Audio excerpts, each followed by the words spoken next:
આજે વિશ્વ હાઇપરટેન્શન દિવસની ઉજવણી થઈ રહી છે અને તેના ભાગરૂપે વડોદરાની નવીન કલેક્ટર કચેરી ખાતે મેડિકલ ચેકઅપ કેમ્પનું આયોજન કરવામાં આવ્યું। વિશ્વ હાઇપરટેન્શન દિવસ એટલે કે હાઈ બ્લડ પ્રેશર અંગે લોકોમાં જાગૃતતા લાવવાનો, લોકોને માહિતગાર કરવાનો દિવસ। આજે જ્યારે વિશ્વ હાઇપરટેન્શન દિવસની ઉજવણી થઈ રહી હોય ત્યારે એક નિઃશુલ્ક મેડિકલ ચેકઅપ કેમ્પનું આયોજન કલેક્ટર કચેરી ખાતે કરવામાં આવ્યું હતું ને જ્યાં મોટી સંખ્યામાં લોકોનો ધસારો જોવા મળ્યો। આરોગ્ય વિભાગના નિષ્ણાંતો દ્વારા અહીં મેડિકલ ચેકઅપ કરી આપવામાં આવી રહ્યું છે।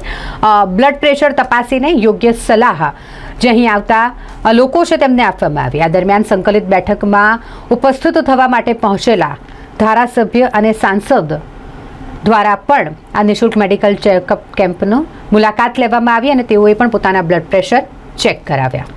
આજે 17 તારીખે 17 મે એટલે કે વિશ્વ હાઇપરટેન્શન દિવસ છે। આજના દિવસે અમે જે અહીંયા કલેક્ટર ઓફિસ ખાતે કેમ્પનું આયોજન કરવામાં આવ્યું છે, જેમાં માનનીય જિલ્લા પંચાયતના ઉપપ્રમુખશ્રી સાથે સાથે એમાં ધારાસભ્યશ્રી, સંસદ સભ્યશ્રીના પણ અમે બ્લડ ટેસ્ટ કર્યા છે, ડાયાબિટીસ ચેક કર્યું છે।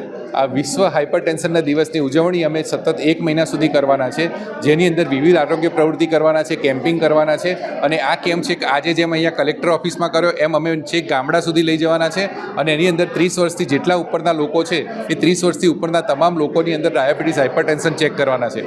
તમને જાણીને આશ્ચર્ય થશે કે ગયા વર્ષે આપણે વડોદરા જિલ્લામાં 7 લાખથી વધારે લોકોનું આપણે આરોગ્ય ચકાસણી કરી ડાયાબિટીસ હાઇપરટેન્શન માટે।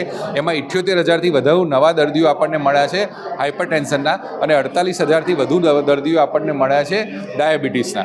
અને આ કેસીસમાં જે વધારો થઈ રહ્યો છે એનું મુખ્ય કારણ એ છે કે આપણે અત્યારે સ્ટ્રેસ હોય છે, ઊંઘનો અભાવ હોય છે, ફાસ્ટફૂડ છે, વ્યાયામ નથી કરી શકતા અને મીઠાનો ઉપરથી વધારે પડતો ઉપયોગ હોય છે। એટલે અમે લોકો આ બાબતમાં પણ જાણકારી આપીશું કે તમે વ્યાયામ કરો, સાથે સાથે સાયકલિંગ કે એવું પણ કોઈ એક્ટિવિટી કરો, વોકિંગની એક્ટિવિટી કરો, સાથે ઉપરથી ફાસ્ટફૂડ કે એવું લેવાનું ઓછું કરો, કોઈપણ પ્રકારનું વ્યસન કે તમાકુ હોય તો એનો પણ નિષેધ કરો અને ઓછામાં ઓછી 8 કલાકની ઊંઘ તો તમારે લેવી જોઈએ।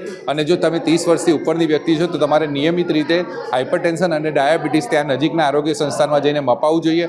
આરોગ્ય સંસ્થાનમાં તમારે તમામ પ્રકારની સારવાર આ જે છે એ વિનામૂલ્યે તપાસ થશે અને સાથે સાથે જરૂર પડશે તો અમે ટેલિમેડિસિનના દ્વારા અમે MD ડૉક્ટરનો પણ સંપર્ક કરીને તમારી સારવાર કરાવીશું અને જે મોટી જગ્યાએ મોટી હોસ્પિટલોમાં જે દવાઓ મળે છે એ દવા આપણે આરોગ્ય મંદિરમાં, આર્મ સેન્ટરમાં નીચે સુધી આપણે દવા પહોંચાડીએ છીએ। એટલે લોકોને ઓછામાં ઓછો આઉટ ઓફ પોકેટ એક્સપેન્સ ખિસ્સામાંથી ખર્ચ થાય એવું કરીએ છીએ।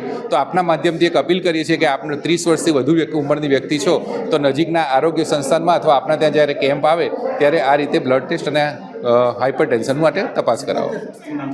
ડૉક્ટર શૈલેષ સુતરિયા, અધિક જિલ્લા આરોગ્ય અધિકારી અને nodal officer, non communicable disease.